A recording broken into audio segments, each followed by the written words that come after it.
Greetings, friends, and welcome back to the Burgers and Fries podcast, your Bob's Burgers companion podcast. With you again is Brian and Ryan, and we're back, and we're actually recording for the first time in like a month? Yeah. Oh, yeah. It was a while. We recorded a couple episodes ahead of time, thankfully. Yes, that saved us off full disclosure, this is not a place to hide anything. But you don't have to have full disclosure. I am going to have full disclosure. Shit happens. Life, my personal life's getting in the way. I had a lot of stuff happen. And I've been dealing with it for a couple weeks. And Brian and I had to take a break so I could work on that. Brian had some vacation that he was going on, which I think worked out fairly well for the timing, because that allowed for that to happen. I can't guarantee that we'll be consistent going forward with recording. I'm hoping we're going to. But we had always said that the episode would never miss a week.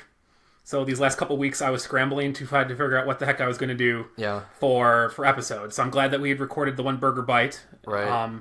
So we had that, and then I figured we used to have the Ed Asner interview as a Patreon exclusive, but I figured I might as well put it out just to get some other people aware who maybe weren't on Patreon. And it was kind of neat to see some responses from people about how that was kind of cool. Well, and it's nice because we've mentioned this before on the podcast that we have so many other podcast episodes that we've done in the past, so I don't want it to come to it where we would have to like throw out a non-Bob's Burgers podcast, but unfortunately that's what had to happen with with just life getting in the way. So but we're back. We're gonna do an episode. I don't even know what the heck this one's called. So this was so bad. So it's all right. Well, it's been a while. We really got to get back into this. It's season 5, episode 7. It's Tina Tailor, Soldier Spy, which is just a play on the movie Tinker Tailor, Soldier Spy. Yeah. And this was the last episode of the first half of season. I guess not the first half, but first area of season 5, because this is after the Christmas break, right before the Christmas break. December 14th, 2014. Written by Holly Schlesinger, directed by Don McKinnon. And unfortunately, now that I'm looking at this, I don't have the Plex synopsis up because I don't have Plex. Yeah. Well, I have the synopsis. Why don't you grab it quick? So after being pestered by the kids and a mistake by Gretchen, Linda decides to dye her hair full blonde. Meanwhile, when trying to quit the Thundergirls, Tina is asked to find a mole in the troop. What a weird way to have that synopsis. Because this episode heavily revolves around Tina and trying to find the mole. It heavily revolves around the meanwhile. Yeah, and the meanwhile. Yeah. That is the A story, first and foremost. Yes, absolutely. But yeah, it's the 74th episode of the run of Bob's Burgers. This is the first time, I think, I know we kind of do trivia throughout, but I believe this is the first episode that when I've looked on the Wikipedia page and the IMDb page, this is the first time I've ever seen the also starring, so all the guest voices, to be all female, which is really cool. Yes. So Brooke Dillman, Rachel Dratch comes back, Sarah Baker, Melissa Gulski, and Betsy Sidaro. Some of these have been back because they were at Louise's slumber party. Right. Some of them are new. But we've seen Thundergirls before, not her troupe, but we saw the Thundergirls in the episode A River Runs Through Bob in season 4, which you didn't review with us. But when Keisuke and I watched that, that's the one where they are going camping, and that's when Tina initially renounces her Thundergirl status, but then she takes it back because Louise is egging her on about how she's really just working for the man, which is fitting because today is the last day. We're recording this on a Saturday, and tomorrow, which is Sunday, is the last day of Girl Scout cookie sales. We just bought 5 boxes. We went to a barbecue joint close by, and Holly was just complaining like how there are no all of our normal contacts fell through. Like they're either like graduated or moved on or stopped being Girl Scouts. Yeah. And no one in the neighborhood came by and like rang a doorbell or something. So we're like, wow, okay, no one's going door to door at all. So we had no cookies and pretty much just gave up on it. And we're at this barbecue joint and turn around and someone's there selling Girl Scout cookies. In the barbecue place, and we're like, oh my god! So we got 5 boxes, and nice. I'm already down.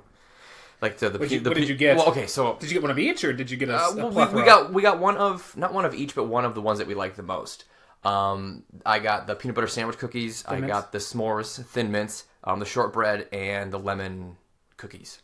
Well, of course, lemon cookies. Remember that was What is that? A couple months ago, 3-4 months ago, when you had that whole package of them because they were. Yeah. You were, but these aren't even. I mean, these aren't even that good because they're like they're good. They're like big lemon shortbread cookies in a sense, but the lemon sandwich cookies that they used to have are the best things on the planet, and they don't make them anymore. Which is fine, because I would rather go to the store and buy a $3 pack of 80. I mean, sure. Than spend $4 on a pack of 10. Yes, that's very true. That's true. I mean, I know it goes for a good cause. We're just playing on the fact that they are really expensive, and so is popcorn when you buy from the Boy Scouts.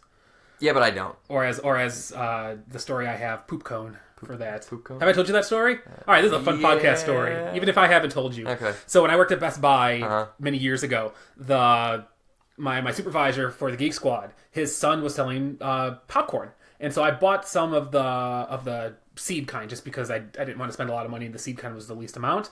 So I bought some seeded popcorn just to kind of help him along. He had his son write out thank you cards for everybody who had bought stuff, and his wife. His wife, or the kid's mom, had wrote out exactly what the kid should write on the cards. Thank you for buying some popcorn. And so the kid copied them all down, and he did them all the exact same, but he spelled it out. Thanks for buying poop cone. Poopcone. They didn't correct it. And it's hilarious. I wish I still had the note, but so I always call popcorn now poop cone because of that. Just because it's it's one of those things that you would never think about that. Right. But now we're getting off topic, yes. Especially after 2 episodes ago we had just had, or 2 Bob's Burgers episodes ago, we just talked about ADHD. Yeah, pretty much like the whole as time. a thing. So we're gonna go ahead and pause. We're gonna go ahead and put on the episode, take some notes. We'll come back and review Tina Tailor, Soldier Spy.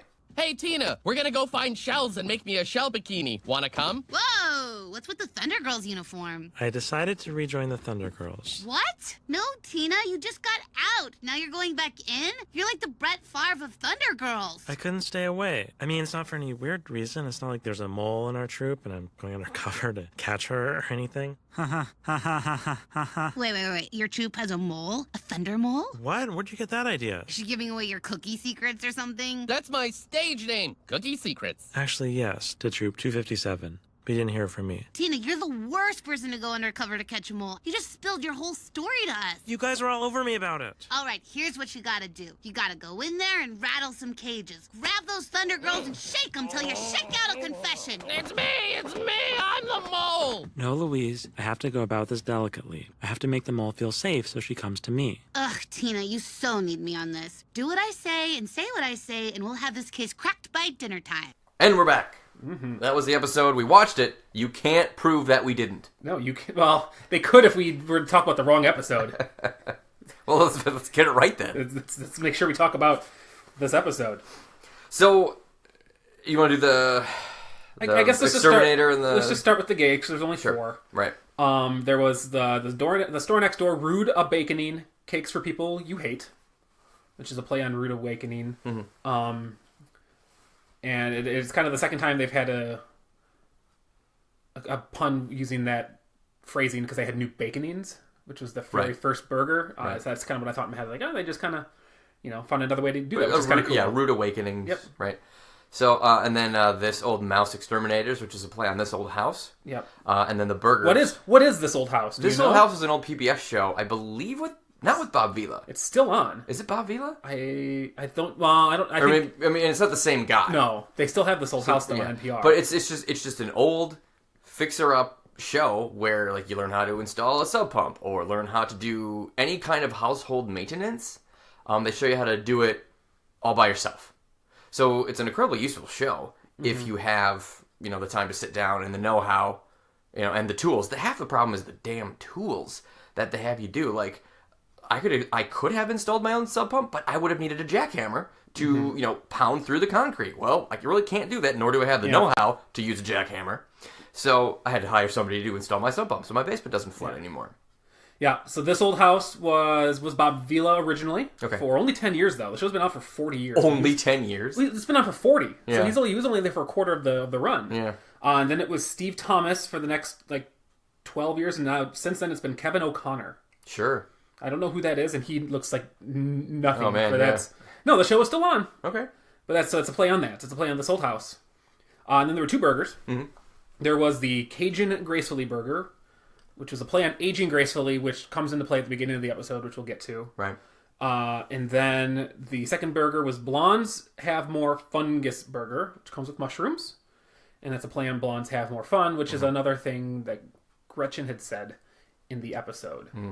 So let's just tackle that real quick, because everything, including this old mouse, all kind of revolves around this B story of Linda coming to terms with being old. Really, I mean, she's not really coming to terms with it, but she's finding ways to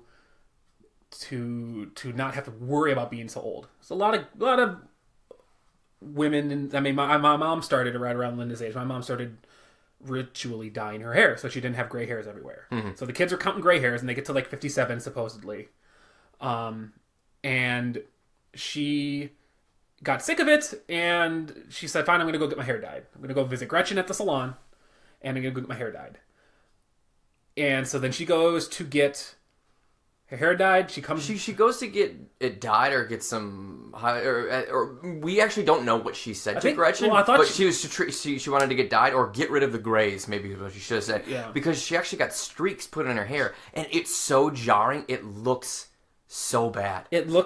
Imagine, for anybody who's over the age of 28, imagine if Justin Timberlake in the original NSYNC run had long Linda hair. Yeah. And that's what it looked like. Yeah. Because he had those really awful frosted tips. Yeah, he did. But imagine that was long. It looks like if you saw the episode, it looks like there's spaghetti in her hair. Right. It's like she's got 5 strands of spaghetti just laying down. Yeah, it's really bad. So Gretchen convinces her to dye it blonde. Because Gretchen is blonde. She thinks blondes have more fun. She says everything's better when you're blonde. Right. Things taste better. People, are more are happier to see you. They think you're funnier. And she just, I don't say pressures her, but she just... She does a Gretchen pressure. Yeah, do it.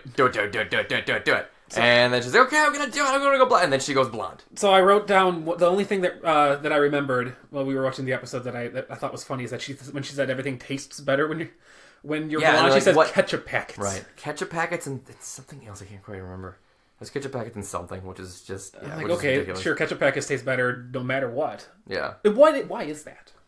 I've noticed that ketchup packets, the Heinz ketchup packets, we'll just use that for an example, taste better than if you get it in the container. Why is that? Is there a different preservative that they throw in there to keep it lasting longer? Good question. I don't want you to do research. This is more of just a hypothetical. Let's figure out why do you think, or do you maybe you don't think that? Do you not think ketchup packets taste better out of the... I'm not a huge ketchup connoisseur. Get the hell out of this podcast. Get the hell out of this podcast. And I don't pretend to be. I've never really noticed ketchup packets tasting any better than ketchup out of the bottle. Okay, that's fair.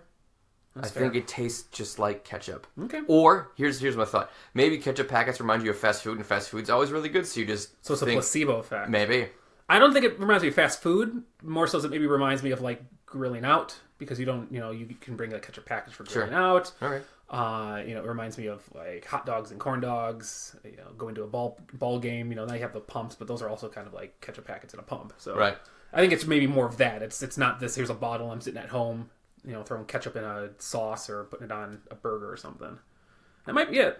You might be right. It might just be a memory that enhances anything. That's like smells. When you smell something, it enhances some memories on certain things. Maybe it's just the reverse. Yeah. The memories enhancing the taste. Anyway, we're getting off topic. So she goes blonde. She goes full blonde. Which isn't as jarring. It looks a little bizarre. Mm-hmm. And that's fine. Yeah. But who gives her... So Tina gives her the compliment. If you remember, she says that your hair now matches your teeth. Yes. And she's like, oh, thank you. And it's just awful because how yellow are her teeth that she... It's like It's weird. That is pretty bad. But then she starts... So then she's blonde, and Bob starts saying things to her, like in a joke, and she didn't get the joke. So she's starting to... She thinks she's starting to become dumb like a blonde. She left, like, cheese slices in the cash drawer, and she messed up 3 orders, and they've only had 3 orders, 3 customers all day. And she's like, oh my gosh, maybe I'm becoming dumb because I'm a blind. And he's like, no, you're not becoming dumb because you're a blonde. You're doing these things because you haven't done anything except for pay attention to your hair ever since you got it dyed. Yeah. So he's like, you're extremely distracted. You need to you need to start paying attention. Speaking of distractions, yeah. Yeah. So she's kind of changing who she is because of that. But then she starts to think, well, maybe I'm just becoming dumb. So she doesn't listen to Bob, because when does she ever listen to what he has to say about her comings and goings? Right. So she gets. So she keeps the blonde. She starts not getting things and not understanding things, and it's just when her personality is doing something that it normally would do, she now attributes it to being blonde. Right. And I guess at the very end, it's a very weird. I don't know why they made that the the A plot line of this episode, because it's over as about as quick as it starts, because then Gretchen comes in and Gretchen dyes her hair brunette. And so Linda gets mad about that and changes her hair back to being black. Mm-hmm. Because it's only, again, this is one of those zero continuity situations. Exactly. Or everything's back to normal. For her, at least. I mean, the rest of the episode is fairly good with continuity, but yeah, her hair goes back to black, and we never speak of it again. That's right. Let's never speak of it again. But I mean, that's literally that story. She gets her hair dyed, she becomes blonde, she starts doing things that she normally would do, but then she's also doing some things because she's so distracted by her hair being blonde. Right. We didn't mention that she tries to seduce Bob in the kitchen. Yes, which was pretty funny. So because she's blonde now, she thinks she can be like this flirty, over sexualized, woman, right? Yeah. And so Bob's like, "Why are you doing this?" And he's like, "Don't say because I'm your boss, and you're my sexy secretary, and I'm your boss." And that's exactly what she says. Yeah.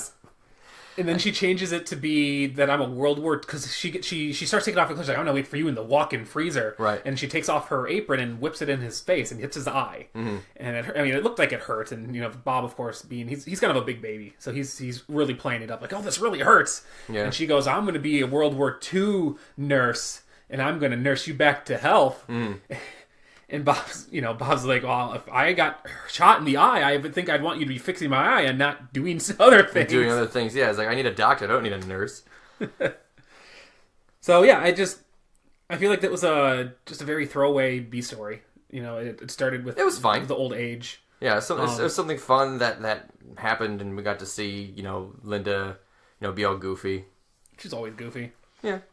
Here are your buns, Mr. Belcher. Why are you calling me Mr. Belcher? Don't say because I'm your boss and you're my sexy assistant. Yes. I'm gonna take off all my clothes and wait for you in the walk-in. I don't think that's a good idea to... Ow! That hit my eye. Yes, it did. It really hurts. Ugh, let me look at you, big baby. Oh, I'm the blonde nurse. No, It's no, World no. War II. You No. got shot in the eye. The chemistry between us is smoldering. Oh, my God. Let me see it. That fantasy doesn't work. Why? I feel like if I got shot in the eye, I would want you to help my eye or my brain. Well, I don't know. I'm not a friggin' doctor. I'm a nurse, Bob. Well, can you get a doctor? Because I need a doctor. Oh, wait. I'm a doctor. No. Let me look at that over there. Oh, my God. But let's get to the meat of this episode, because it is a Tina episode. Yes. But then Louise, in Louise fashion, encroaches on a Tina episode, because Tina just can't have her own things. No, Tina can't. So Louise, at the beginning of the episode, Tina has quit the Thundergirls. She thinks she's too old for the Thundergirls, and everybody already knew that. This is one of those instances where Tina's the last to know something. Mm-hmm.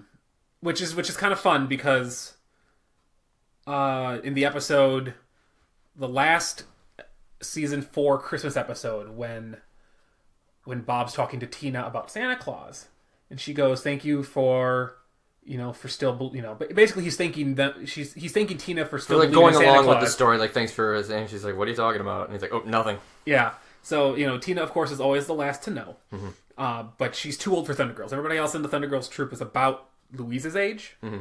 Maybe a little bit older. And the reason that we know that they're younger than Tina is, for one, Jody is in the Thundergirls troop. And Jody was at Louise's sleepover that Linda put together. And then Julie is friends with Courtney, who's in Jean's class. So we do know that they're all younger than Tina, and Tina's definitely the oldest in that troop. Although I would argue that Troop 257 has some older gals in it. Sure. Yes, it does. Yes, one of them looks about to be 18. Not 18. Maybe about like 14, 15. But she's too old for her troop. She's realizing that this isn't really something that she's going to do, and that she's got more free time in her social schedule. Mm-hmm. But she is approached by her old troop leader, Ginny. Ginny Weasley from Harry Potter, who thinks there's a mole in her troop that is telling Troop 257 where to sell cookies, because they always sell less cookies, and whenever there's a lead that Ginny has for her troop, it ends up that Troop 257 has already been there. And so in the flashback that they have, which actually, fun fact, the flashback office building is the exact same office building that Bob has in his nightmare about in Moody Foodie episode, where he's having that nightmare about working in an office instead of being a cook. Right. So that's the same office building and the same person in the cube working next to him. But there's always somebody there. So she's all, Ginny's all frustrated. She's like, we need to figure out who this mole is. And the only person I can trust that's not the mole is you, Tina, because you quit before this lead happened. So I know you didn't spill it. So Tina reluctantly joins back into the troupe to try to figure out who the mole is. And Louise thinks that's going to be a fun thing to do, to try to figure out who this mole is. And Louise hates the Thundergirls. We've talked about that last season. But she thinks it's a good idea to join the troupe and start causing mayhem and havoc and turning everybody against each other so then they can figure out who the mole is. Right, that's what she wants to do. That's what she's best at. Louise is a mischief maker, and she thinks that she has a plan that's going to totally work because there's some kind of espionage involved. Right, and it's a very Louise thing to be involved in. Yep. So Louise gets in there, and she's turning everybody against each other. She's threatening people for confessions. Like, she takes Jody's glasses and hangs them over the toilet and is like, you need to confess who the mole is. And she goes, I don't know what you're talking about, and I don't know what you're doing because I can't see. Well, I'm holding your glasses over the toilet. Oh my god. So Louise gets mad because Tina says that you can't do mole patrol anymore. You can't be part of this crew. Right. Because you're doing nothing but causing people to be angry with each other. So you gotta leave. So she leaves the troop and then joins Troop 257. Which is the troop that's 257. And chooses her alias to be Alanis. Right. For some reason. I like it. Oh, that was fun. And she is trying to figure out. So she basically joins that other troop because I guess she's trying to find out from the inside who the mole might be. Whom she never finds out who the mole is, but she does discover the secret handshake. By that time, she's going on a cookie run. They end up getting in front of the restaurant, and they're delivering cookies.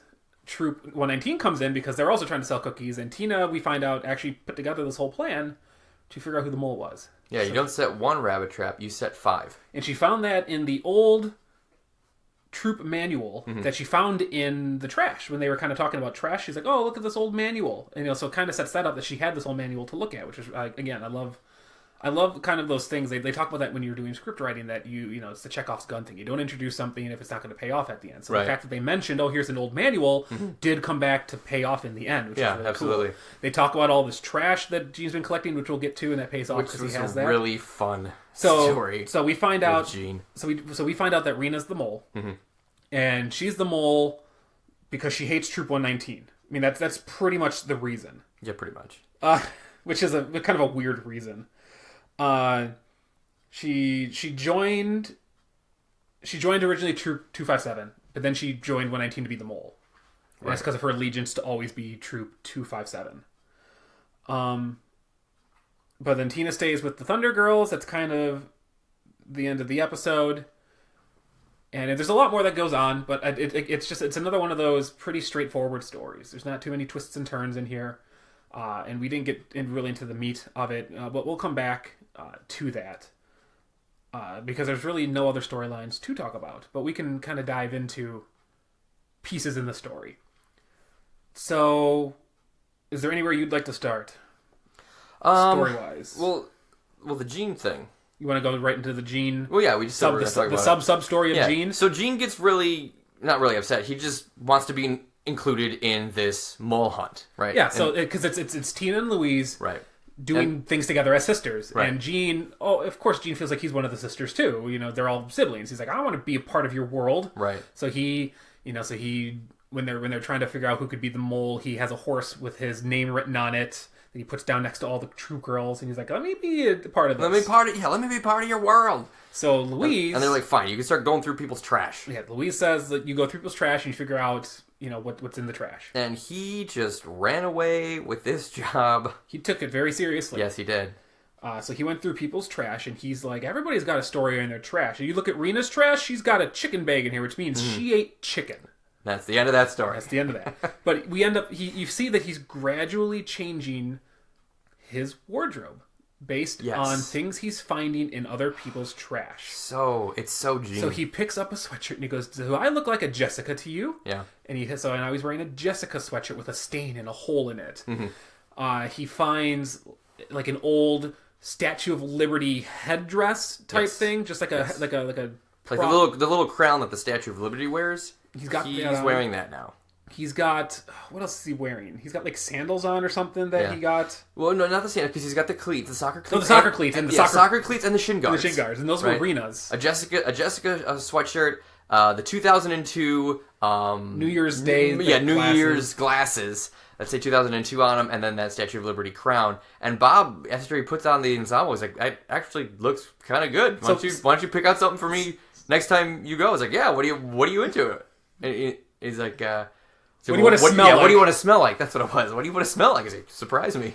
So, which is just funny, that Bob, because originally the reason that Bob says that is when Gene first came in with just the sweatshirt and the headdress on, Bob's like, "What are you doing wearing that stuff?" He goes, "It's one man's. This is my trash fashion. I call it trashing." And so Bob says, "You need to get a tetanus shot. We need to go get you to get a tetanus shot because he's digging through all this trash." Right. But then Bob turns around to it because it just looks great. He's got old soccer cleats. Fun. He's got shin guards, and he's got his shorts on, but he's got the shirt. He's got the glasses and that. So a fun little Easter egg at the end of the episode, then, which is the end credits. We have Bob kind of wearing the beginning of his trashing. Yes. Because we have him wearing a really short, cut-off jersey of green shorts. 45. It's a green jersey, number 45, really cut like a belly shirt. Yeah. Almost. So he's wearing that, and then he's wearing his normal chef's pants, but then he's wearing one cowboy boot, which we saw earlier in the episode Gene was digging through. Who's a size 14 and who doesn't care about not having another cowboy boot? Which I don't think Bob's a 14, but I think it's just funny that he's wearing it regardless. Just wanted to wear it. And then he's got a slipper on. He's just wearing trash clothes. And then he's got a slipper on. Yes. But yeah, I think that's a total Gene thing to do. Like he didn't help at all in the story, but he got to wear really cool stuff. Right. And he got to thank, I think it was Rena. I think he got to thank Rena for throwing out those old old soccer cleats. She's like, I threw them out. Well, thank you, because they're fit perfectly, and I'm grateful. I'm grateful, yeah. So Rena, he gets old soccer cleats, which is really fun. New girl, I didn't catch your name. Alanis. Where'd you say you moved from again? New York, New York. Oh, my Not cousin. the one in New York. New York, Michigan. Oh. Hey, so what are we doing? Making bracelets? Bracelets? The girls wanted you to do some wood carving today. Okay, what are we whittling? Well, you could whittle a bear or a heart. We're whittling knives. You girls and your knives. Hey guys, sorry. I had to stay late at school. We had a bullying lesson from B. 257. What the hell is that? Our handshake. Love it or lick it, Snurb. Hey, I love it already, Snurb. No, it's like this. 257. Ah, that's awesome. Do it again. All right, rock and roll. Oh, girls. 257. But yeah, I think Louise, I want to talk just really quickly about how Louise, I think if she was going to be a Thundergirl, and she says it at the end of the episode that she would have been in Troop 257, and I totally agree with that. Yeah. Not only were they not making friendship bracelets, they were whittling knives. Whittling knives. So they already had knives. They were making knives. And I like at the end of the episode, they kind of bring that back a little bit, where the one big girl. The alpha girl. Yeah, it's like, who's ready to rumble? And with her deep voice, she's got this big, almost like a log, but she carved a knife that she carved into she a cuts knife. off the friendship bracelet. Yeah. That was it cuts off the friendship. Yeah, I mean, it takes a long time to cut it. Yeah, but it's not very sharp. It's, they're whittling it's a knives. wooden knife. She loves the handshake. She's like, I love that handshake. Yeah. How does it go again? 257. So she would be in 257 if she was the Thunder Girl, but that's not a Louise thing to be in a structured, organized thing like that. No, not as much. But yeah, I think there were some good bonding moments between Louise and Tina, a few of them here and there. Absolutely. It was nice to see Tina again. This is the second episode this season where she's actually followed through on a plan to figure out what's going on. Because we had her in the Ghost episode, Tina and the Real Ghost, where she figured out on her own, well, with the help of hearing her family, say that Jeff wasn't real, but she devised that plan to scare the bejesus out of everybody in the crypt. She went there early and wrote all the stuff on the wall and did all that stuff. So she kind of, took it upon herself to enact this plan. And then here we have again, she set 5 rabbit traps to see who the mole was. She was able to follow through twice. Yeah. In one season, which is really cool to see Tina, coming to be this a little bit stronger of a person instead of just this background helper.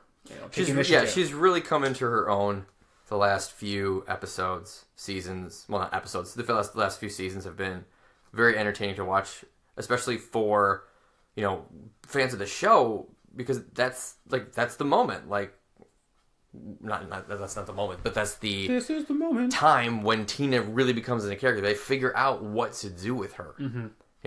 Same thing with Linda, right? We've had some Linda arcs, we've had some Tina arcs. It seemed like Louise and Jean and Bob, everybody kind of knew what they wanted to do with those characters. I would argue that I would argue that Louise and Bob are the 2 most developed characters in the show. Oh, sure. We just got done with the Jean episode where we ripped to shreds how they were portraying Jean for one episode. I think they kind of know what they'd like to do with Jean. But to your point, Tina hasn't had a whole slew of her own episodes. She gets maybe 1 or 2 a season, but we've seen it more frequently now coming forward. The Tina and the Real Ghost. We had Tina Tailor Soldier Spy. Last season we had the Mazel Tina. Mm-hmm. But really, it's getting more frequent on the episodes that are going to help develop Tina as a person. Mm-hmm. Whereas we had some Jean episodes. She gets bigger moments and bigger parts in episodes that don't revolve around her, and I think it's because they know how to use her now. They know what she's for, and it's she's this rule follower, kind of slow to get jokes kind of person who it has her own little quirky things with horses and is just a very straight-laced individual. And so when you use that properly, it's really fun when you involve her in like the Equestronauts episode. Yeah, no, I mean, this is going to start. This episode kind of starts a string of 3 very Tina-centric episodes. Yeah. We've got this episode. The next one's Midday Runner, which is where she's the hall monitor, which is a very Tina-heavy episode. Yes. And then after that, it's Speakeasy Rider, which is where they're all doing the boxcar racing. Not boxcar race, but actually go-kart racing. So 3 very Tina-heavy episodes are going to help develop who she is and kind of help showcase what the writers and the crew envision for Tina going forward. So I think that's you hit the nail right on the head by saying that. This is the first episode in a long time that's had no Teddy. Yeah.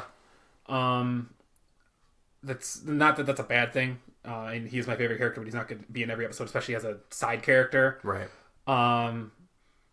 But, I mean, I don't think he was in Best Burger either. But this one actually does revolve in the restaurant. So, the fact that he was not in the restaurant in the 3 or 4 times we were at the restaurant is just kind of weird to not see him in there. And that's fine. I mean, he's got to work. Maybe, maybe he wanted to eat somewhere else. Who knows? I don't know if I have anything else. I have one thing that I just want to mention real quick, and then I'll let you go on, because you just were about to say something. We see when Bob's getting out of bed, we can see his tattoo from the Equestronauts episode right on his back. Yeah, they're very good at including that every time he takes off his shirt, and you see a scene where his lower back is exposed. Yeah, you see you can see it during the credits too when he's wearing his halter. Yes, you can see that. Yes, you can see his little half mustache penis thing looking out there. And then one thing that I'm just reading right now that I didn't catch, that Louise is coloring Dizzy Dog in her coloring book during the final scene. Oh, from the wharf. From the wharf. So the Dizzy Dog that she has to that when Mickey's doing the roller coaster, you have to be this tall to ride it. Right. The Scream, whatever they call it. The Scream-a-cane. The Scream-a-cane, thank you. That's what it is. And Louise mentions New York, New York, which is the birthplace of Hank Hill. From King of the Hill. Yeah, but is that really? That's what it says the here. Birthplace of a lot of people. Yeah, but she talks about New York, New York, Michigan, because she's not from New York, New York. No, not New York, New York. I'm from New York. The other New York, New York. The one in Michigan. Oh, yeah. Okay. So that's it that I had for just kind of fun things that I've caught, and then I just kind of looked up a few trivia things. Yeah. You got anything? I mean, I don't have too much. I mean, there was a Brett Favre reference. That I forgot about that. Which Thank was you. really funny and odd, and you brought up how does Louise even know who Brett Favre is? Because when did this episode come out? So this episode would have been 2014. She would have been, so she was 9 in 2014, which means she was born in 2005. Brett Favre retired for the first time in 2007. No, yes, 2007 was the first time he retired. So she would have been 2. Yeah, and I don't think Bob follows football very often. Yeah, I don't know. So the fact that she knew that, he knows Sandy Can Fry. Yeah, but that's because he's on the commercial, and he was famous for the can, and that's a difference. Yeah. And that's not a real sports league. So this is that weird blurring. Football, yeah. Yeah, this is that weird blurring of what's real and what's not. And I understand the need for real references, but and once I said that, like, how does she know who Brett Favre is? Yeah. It came to me that I don't think there's been anybody else who's had like an on again, off again retirement. I mean, Michael Jordan had that, but that was years before. So did Magic Johnson. They retired and then unretired. Right? Yeah. But Jordan did it twice. Right. In 1993, he retired. So he was out for 94, 95, came back, and then in 98 he retired again, and then came back in like 2001, 2002, something like that, and then retired again a couple years later. Yeah. So like that one at least is more like what the heck? Favre's was more noticeable because he retired, held a press conference, and then that year said, "No, I still want to play football." Yeah, but then I think it also gets down to just the rumors forever that he was going to retire. Like every offseason, it was like, "We'll see how it's going. We'll see how it's going." Right. So I know that's what she was more referencing when Tina was like back on the thing. She's like, "Geez, Tina, you're more flip floppy than Brett Favre." Right, you're like the Brett Favre of Thundergirls. and we get the reference because obviously we're in Wisconsin. Yeah. So we would have gotten the reference. Even if we weren't football fans, we probably would have gotten the reference. Understood the reference. It was everywhere. I mean, Brett Favre is... I mean, he's not like a... I mean, he was pretty big for a while. Yeah. Outside, and it's tough for us to really know because we lived where it happened. We lived in Wisconsin where all this was going down, so I don't really know how big he was outside of the state. How big, how much did he really mean to football? I know he was like football's Iron Man and whatever. But... Yeah, it's weird because I had know people. You can think about like how much we kind of admire people like Drew Brees and how what he's done for football in New Orleans, but do we really know how much he has meant to New Orleans football not being in New Orleans? Probably. Like I've visited down there and I've heard people say how great he is of a person, but we don't have that firsthand experience like we do with Brett Favre. Like we knew how much he meant to Green Bay football. He literally brought Green Bay football back from obscurity. Right. And has made it, one of the most popular teams in America. Mm-hmm. But, the fact that this family from New Jersey who would think, you think they'd be more, Giants fans and, if they even are football fans to begin with. Right. We don't really know. I mean, we know that Bob likes baseball because of Torpedo Jones. Yep. And the Split Finger Skadoosh. Which is the name of my fantasy team this year. Yeah, that's Split nice. Finger I saw Skadoosh. That. That's nice. I was gonna do the Deuce of the Diamond, but I was like, I don't know. I don't know if I want to put that. It's pretty good. So, but yeah, it's just kind of a weird. It's just a weird place to be. Yeah, it's a weird reference. Like, and everybody else just laughs about it, and we have to sit here and overanalyze it for 20 minutes because that's just what we do. Well, just be honest, it's actually a short episode. So, I did like the montage of Louise kind of whispering lies to the troop and kind of how she figured, and you're thinking, oh, this is totally going to work, and it doesn't work at all. She gets out of control. She turns the entire troop against each other, and she thinks the mole's going to flush out somehow, and we don't really get to see the end of the plan because she quits and goes to the other troop. So it doesn't really work out well for her. But isn't that what she kind of wanted to do? Is cause this chaos? I mean, I think deep down she maybe that's just what she wanted to do in the first place and not find the mole at all. Yeah. And then the other thing that was really funny to me was when they're like, "Oh, Troop 257." I heard they hold hot dogs in the fire with their bare hands. Like they're the baddest troop around. So, and then I mentioned that I like Bob's trash costume at the end in the credits, which was pretty funny. Yeah. So that's really where we were.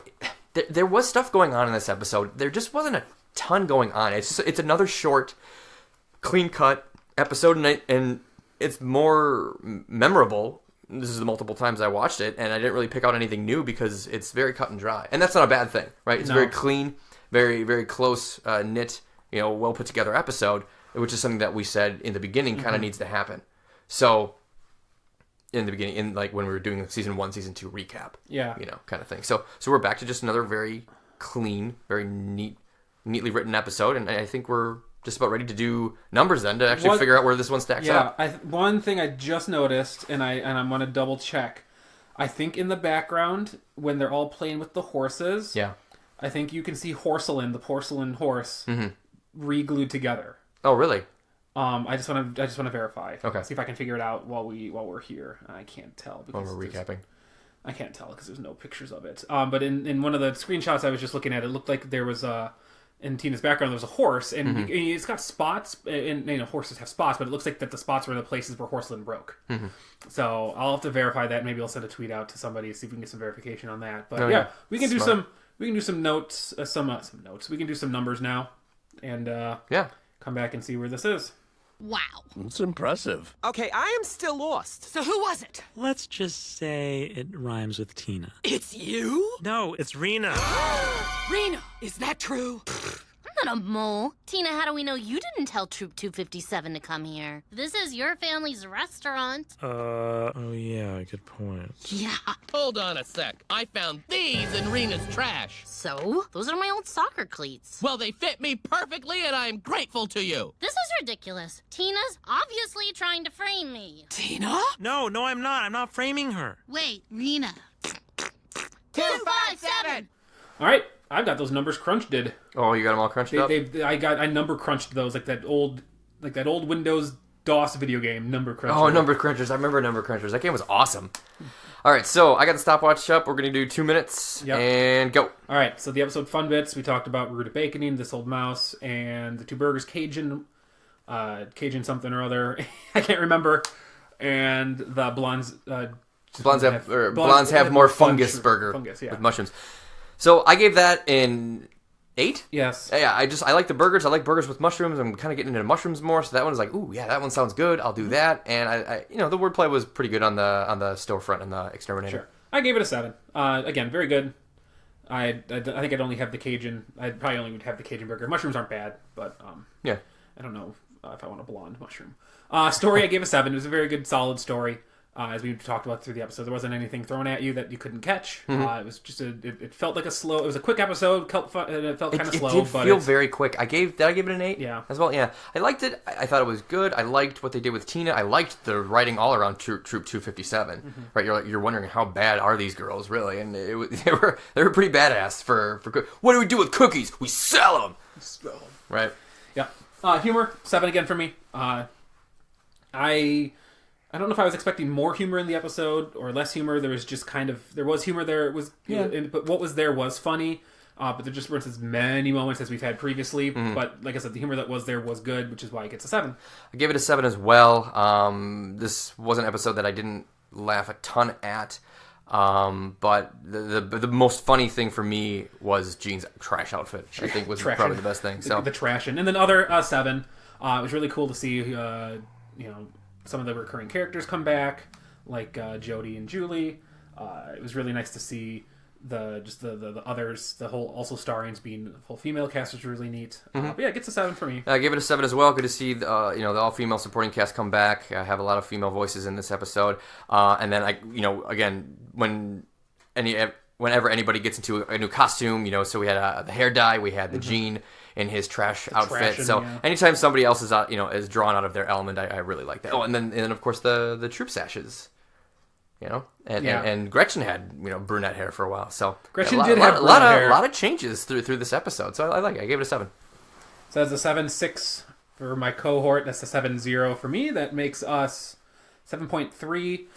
That's how it goes. I don't feel bad for Teddy not being in the episode. Just again, there's Gretchen, so right. So we still get Larry Murphy. Still get some Larry Murphy in the episode. But yeah, 7.3. Yeah, which puts it as a good episode. Kind of it'll be a little bit above the median that we have established for this. Yeah, so I think that's going to do it here for us. I do want to thank everybody for listening and continuing. I haven't looked at numbers or anything in such a long time. Being on vacation, coming back, and work has been nuts. And so, if you're still out there, I haven't. Besides Jeffrey, we do appreciate everybody. And Keisuke. Keisuke just surprises us. Shout out to Keisuke for listening to the Ed Asner interview, which was kind of neat. Well, I think it's because it was an Ed Asner interview that he wanted to listen to it. You know what? You can think negative on that, Mr. Negative Nancy. I will. I just did. Negative Mancy. Yeah, so we do want to thank everybody for listening. You can find us Twitter and Instagram at Burgers Fries Pod. I'll try and get a little bit better at posting out there. I apologize for just us having that small hiatus of episodes. We'll try and do better. If not, we will try and keep everybody posted with a better schedule. Yeah, no. Part of him being on vacation and me having to take personal time was social media had to get cut. Yeah. So it is what it is. People understand. Yeah, if I'm on vacation, the last thing You're not no offense to anybody, the last thing I'm worrying about is posting to Bob's Burgers Instagram, and maybe that's why we don't have a lot of followers. No, you don't. No, you take your vacation time. I don't use Instagram, and I wasn't even. Again, that was the last thing on my mind. You were on vacation. I'm dealing with my own stuff. But here we are recording an episode. We're going to get this one out. We'll continue with the episodes. We're approaching episode 100. We're also approaching 50,000 downloads. Oh, yeah. Which is pretty cool. Are we really? That's nuts. Yeah. Wow. So I'm hoping that we hit 50,000 at the same time we hit 100, just because I double milestone. I like the number. I like the numbers on that. The sheer numbers of it'll be. It's an average of 500 downloads per episode. It's kind of cool. But yeah, I think that's going to do it for this. You can find us on Burgers and Fries Twitter or Burgers Fries Pod on Twitter and Instagram and iTunes and wherever you listen Spotify. to your podcast. Oh, don't forget to rate and star and write a review, all that stuff. It just helps us become more visible if you like the show. Shout out to the pharmacist who might be listening to us through Spotify. I went and got my Ritalin the other day. Oh yeah, and she saw my wallet. She's like, "Oh, I'm a big Bob's Burger fan." I was like, "Oh yeah, my friend and I do a podcast." And she goes, "No way! I listen to podcasts on Spotify." I was like, "Well, if you are here, shout out to you on that, and thank you for listening." Thanks, pharmacist. And that's going to do it. Okay. All right. Yeah, that'll do it for us. We are the Burgers and Fries Podcast. Thank you again for listening. I'm Brian. I'm Ryan. Don't you tell me no lies.